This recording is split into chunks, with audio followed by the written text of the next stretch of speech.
In this video, I'm gonna show you how you can put photos inside text. So let's get started.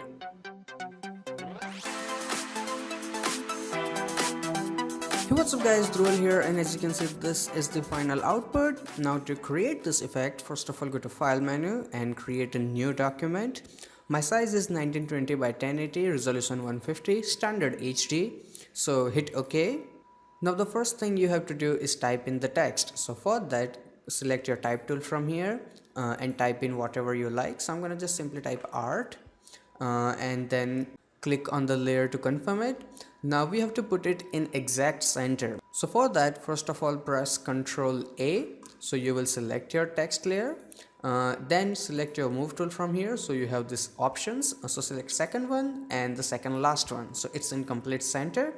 Now go to select and go to deselect. Now to do any change in the text, you can double click on your thumbnail here and click on this little box, so you have all the option, but I think the default one looks really nice, so I'm just gonna close it. Now we have to add in the image. So for that, go to file and go to place.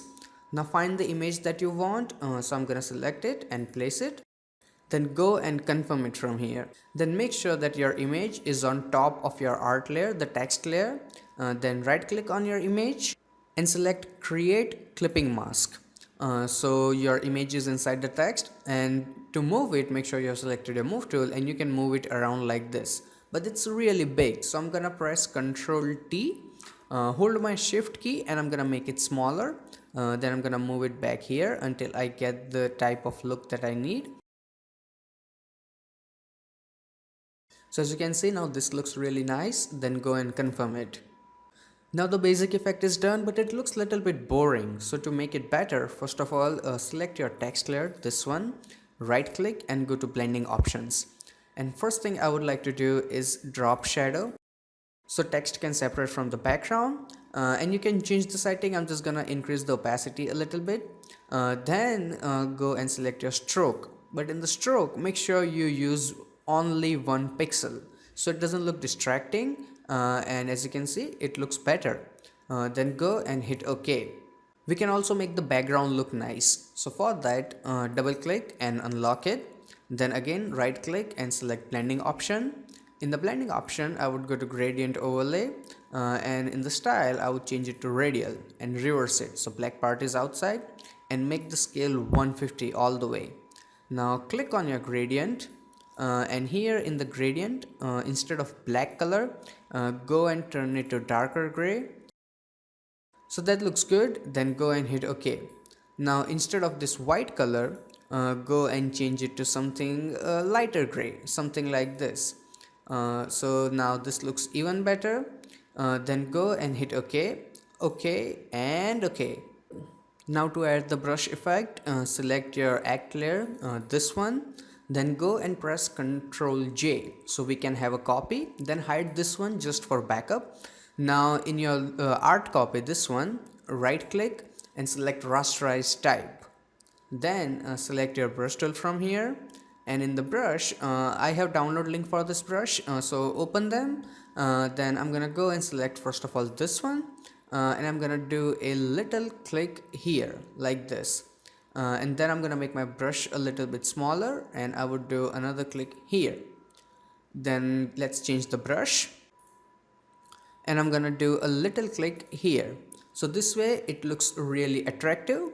So now it looks really good, and we can make the image a little bit brighter. So for that, go and create a new adjustment layer and select levels.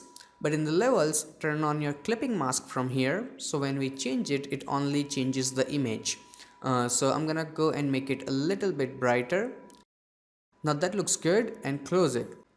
And now for overall change, you can go to your adjustment layer and select curves. In the curves, first of all make a dot here. Then increase the slider a little bit from here. Then go to your blue channel, increase your blue a little bit from here, and then go and increase your yellow a little bit from here,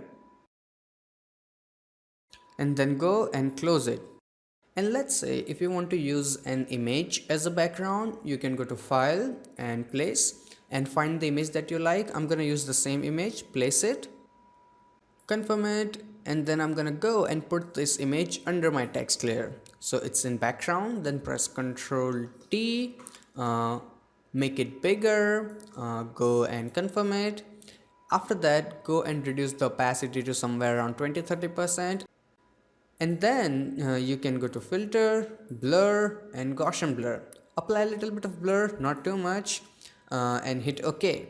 So this way you can also use an image as a background and it works pretty good. And that's it. This is the final output. So I really hope that you guys learned something from this video, and if you did, hit that like button, and if you have any kind of questions or suggestions, feel free to ask me in comment section below.